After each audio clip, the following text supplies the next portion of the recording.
أعوذ بالله من الشيطان الرجيم بسم الله الرحمن الرحيم الحمد لله رب العالمين والصلاة والسلام على المرسلين نبينا محمد. Assalamu alaikum wa rahmatullah wa barakatuhu, frères et sœurs. J'espère que vous allez tous et toutes bien en cette soirée du samedi 6 mars de l'année 2020.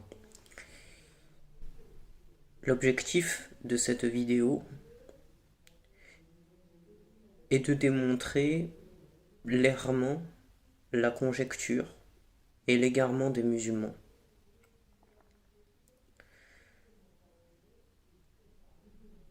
Et avant d'initier le sujet que je voulais vous présenter, je voulais relater des rêves que j'ai effectués il y a un an et au cours de cette année. Mais aussi au vu, d'un certain nombre de hadiths, dont du coup je ne sais pas l'authenticité de ces hadiths, j'ai préféré me rétracter, puisqu'il s'agirait du prophète qui aurait dit que si vous, donc, lorsque vous racontez un rêve, si vous le racontez à ceux que vous aimez, dans le sens. Et les mauvais rêves, ne les racontez à personne. Et puis il y avait un autre hadith dans lequel, à la fin des temps, le rêve sera clair, au sens clair de clair. Voilà. Tu n'auras pas forcément besoin de quelqu'un pour interpréter tes rêves. Il s'avère aussi que c'est un 45e de la prophétie. En tout cas aussi au vu des hadiths. Moi, par rapport au rêve, mais je ne raconterai pas puisque je me suis rétracté. Le rêve que j'avais fait, plus particulièrement un rêve, je dirais qu'il est clair et qu'il est sans ambiguïté et qu'il est il n'y a aucune ambiguïté. Il vient d'Allah, rien d'autre. Voilà, c'est tout ce que j'ai à dire. C'est tout ce que j'ai à dire. Moi, ce que j'avais envie, ce que j'avais envie, c'est pas plutôt une envie, c'est surtout un agacement. C'est plus qu'un agacement, c'est ça. Enfin, j'arrive pas à décrire la chose. Euh, je vois aussi au vu des vidéos qui sont sur YouTube plusieurs choses. Et la première des choses que j'aimerais dire, c'est tout simplement que les gens ne font que conjecturer, que les gens ne font que errer, et que les gens sont complètement égarés. Trois choses. Et je dirais entre parenthèses, c'est représentatif de la folie des gens, dans son sens global. Ça ne reste que mon avis, peu importe après ce que vous direz sur ma propre personne ou autre, ou sur les propos que je tiens. Et je vais vous le démontrer, Inch'Allah. J'ai vu au cours de l'année dernière, 2019, et même en ce cours d'année 2020, euh, des gens qui ont passé leur temps à faire des vidéos, des lives de 2 heures, 3 heures, 4 heures, 10 heures pour certains, euh, en parlant de sujets dont on a très peu d'éléments en toute réalité, qu'on est vraiment incertain et sur lequel les seuls éléments qu'on peut avoir ne peuvent pas nous, nous, nous indiquer toutes les spéculations et toutes les interprétations qu'il y a, enfin, que les gens ont fait là, dans ces vidéos.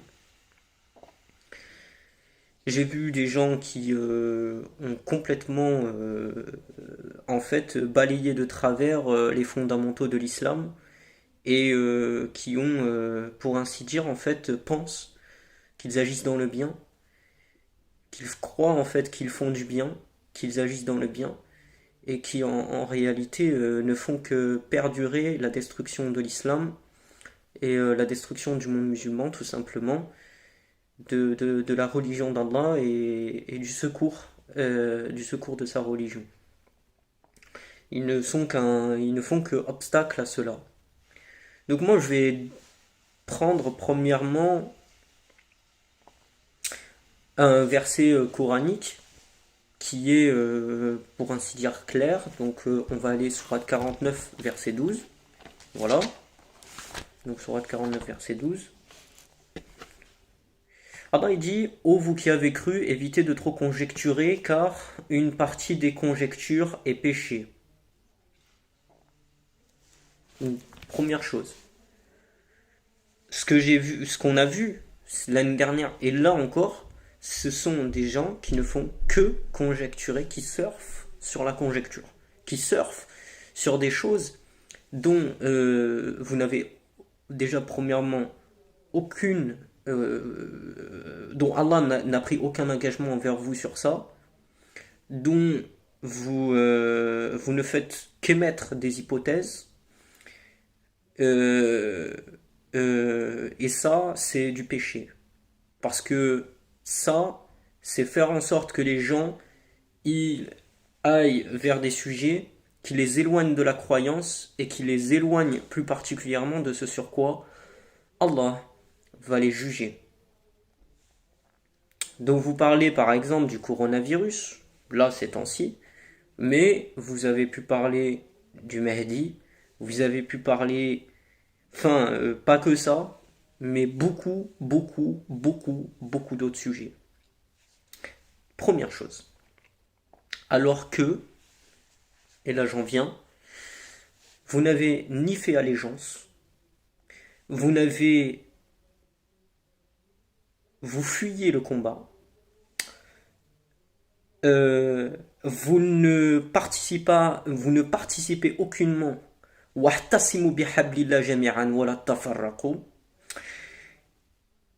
faites perdurer le viol de nos sœurs, vous faites perdurer les gens qui sont en prison, vous faites perdurer la pédophilie, vous faites perdurer la pédocriminalité, vous faites perdurer le massacre de nos frères et sœurs, qu'ils soient en France ou ailleurs.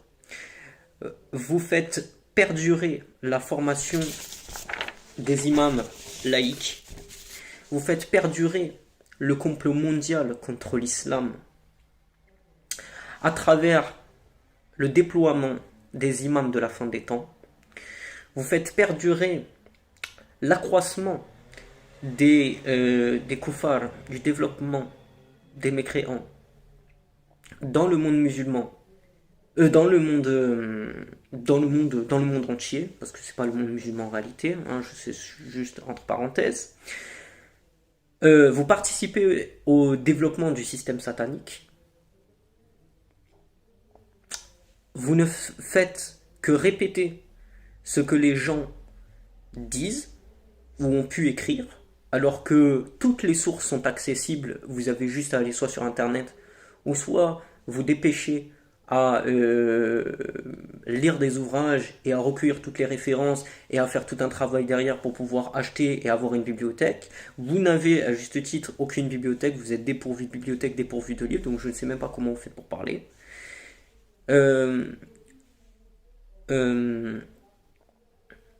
Pas de combat, pas de charia, pas de hudud d'Allah, pas de khalifa, pas de jihad, beaucoup de zlabiya, beaucoup de couscous, beaucoup de alhamdulillah, beaucoup de barakallahu fik,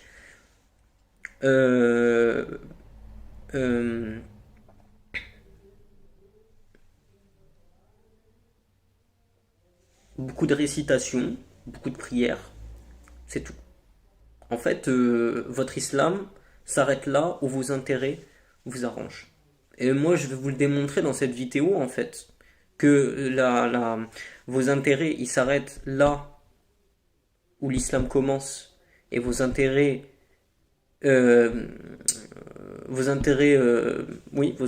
s'arrêtent lorsque l'islam commence, pour la simple et bonne raison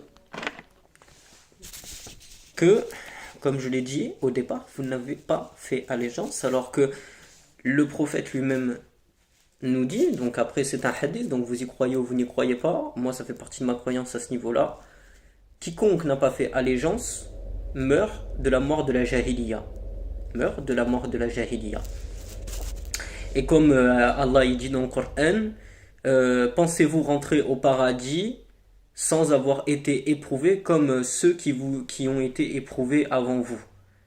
Vous pensez que en restant dans la situation dans laquelle vous êtes, à savoir tout simplement, je sais pas, faire des vidéos sur YouTube sans hablallah, sans la jama'a, sans les hudud d'Allah, sans la charia, sans rien, vous pensez que vos œuvres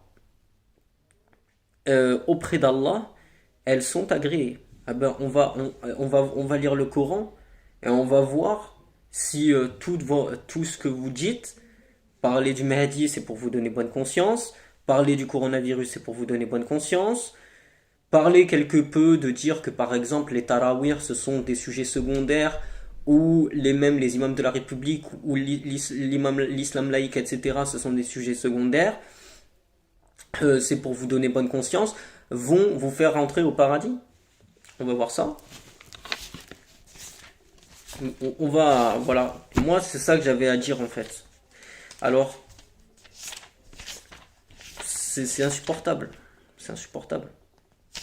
Franchement, ça rend fou. Allah, il dit dans le Coran, premièrement, ceux qui te prêtent, ô Mohammed, ceux qui te prêtent serment d'allégeance, ne font que prêter serment à Allah.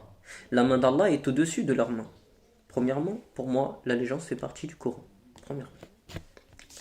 Deuxièmement, c'est su, j'apprends à personne tout ça.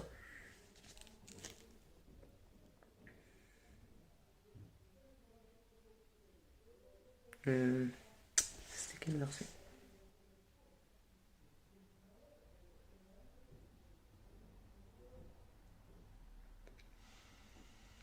Allah il a dit, Allah a très certainement agréé les croyants quand ils t'ont prêté serment d'allégeance sous l'arbre. Je poursuis, et il les a récompensés par une victoire proche.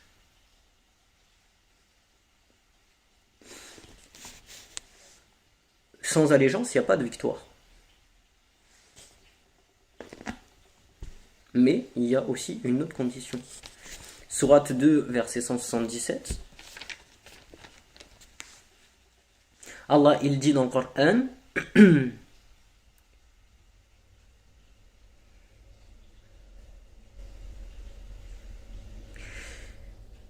et ceux, les véridiques, qui remplissent leurs engagements lorsqu'ils se sont engagés.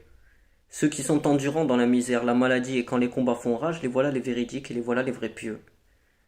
En outre, Allah il te dit, il nous dit à nous tous, que les véridiques, les vrais pieux, ce sont ceux qui remplissent leur engagement lorsqu'ils se sont engagés. Donc ça implique que il se peut qu'il y ait parmi les gens qui se sont engagés qui délaissent l'engagement. En outre, donc ça veut dire que la victoire n'est pas forcément attribuée à ceux qui se sont engagés. Non, c'est ceux qui se sont engagés et qui se maintiennent dans l'engagement. Comment, moi la question que je pose c'est comment vous concevez l'islam sans engagement? Sans, vous pensez qu'un engagement c'est juste blabla, parler et rester dans son coin, dans sa maison, ou rester en fait tout simplement à ne rien faire? Moi je pense pas. Moi à mon avis je pense pas du tout. En tout cas de ce qu'Allah il attend et de ce qu'Allah il dit dans le Coran, ça n'a rien à voir à la conception de ça. Voilà, je pense que j'apprends rien à personne, je suis pas là pour faire l'arrogant, je suis pas là pour... Voilà, je suis juste là en fait pour dire aux gens ce qui doit être dit. Voilà. Ce qui... Donc ce que je pense doit être dit. Voilà. Ce que je pense. Mon avis. Voilà. Et donc, vous parlez, parlez, parlez, mais en fait, vous n'avez pas d'engagement, vous n'avez pas, il y a pas d'allégeance, donc voilà. Il n'y a pas, il y a rien en fait. Alors que, euh, comment l'appel a déjà été effectué en France en tout cas. Quiconque ne reconnaît pas l'imam de son temps finit dans quiconque ne reconnaît pas et ne fait pas allégeance à l'imam de son temps meurt de la mort de la jahiliya. Si vous voulez mourir de la jahiliya, c'est votre problème, c'est pas le mien.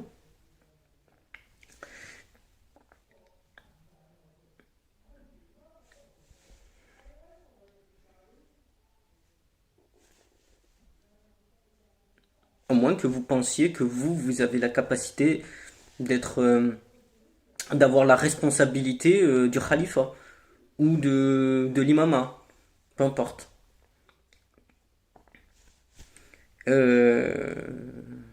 Moi, je considère aujourd'hui, solennellement, même si c'est pas aujourd'hui, c'était déjà hier,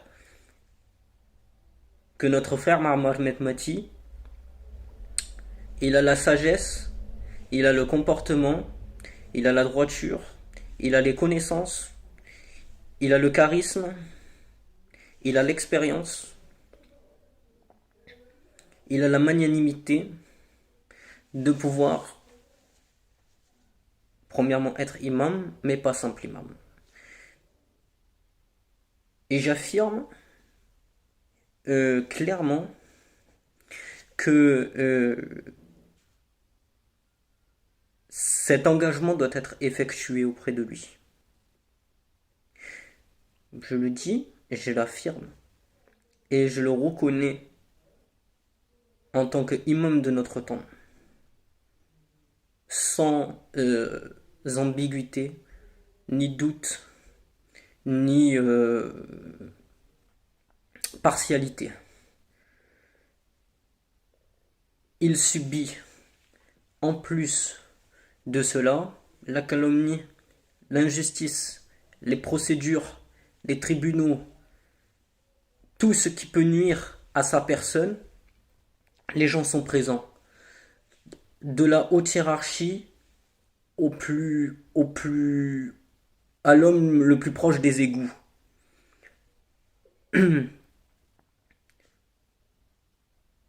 Il subit ce que les prophètes subissent. Il subit ce que les prophètes subissent. Et je pèse mes mots. Je pèse mes mots. Et si c'est pas comme le prophète ou comme les prophètes, ça s'en rapproche énormément. À tel point que, enfin, c'est incroyable. Voilà, moi c'est ce que j'avais à dire. Que l'on considère les propos comme tendancieux ou autres, moi je n'ai rien à cacher et je n'ai rien à me reprocher à cela dans les propos que je tiens. Euh, Ce sont des propos qui sont tout à fait normaux, tout à fait justifiés, qui n'importunent personne, qui ne portent aucune injustice et qui ne portent euh, aucune mauvaise intention, quelle que soit-elle, dans les propos que je tiens. Je dis juste ce que je pense être juste et dont je me réfère par rapport au Coran et par rapport tout simplement euh, à la sunna tout simplement. Voilà.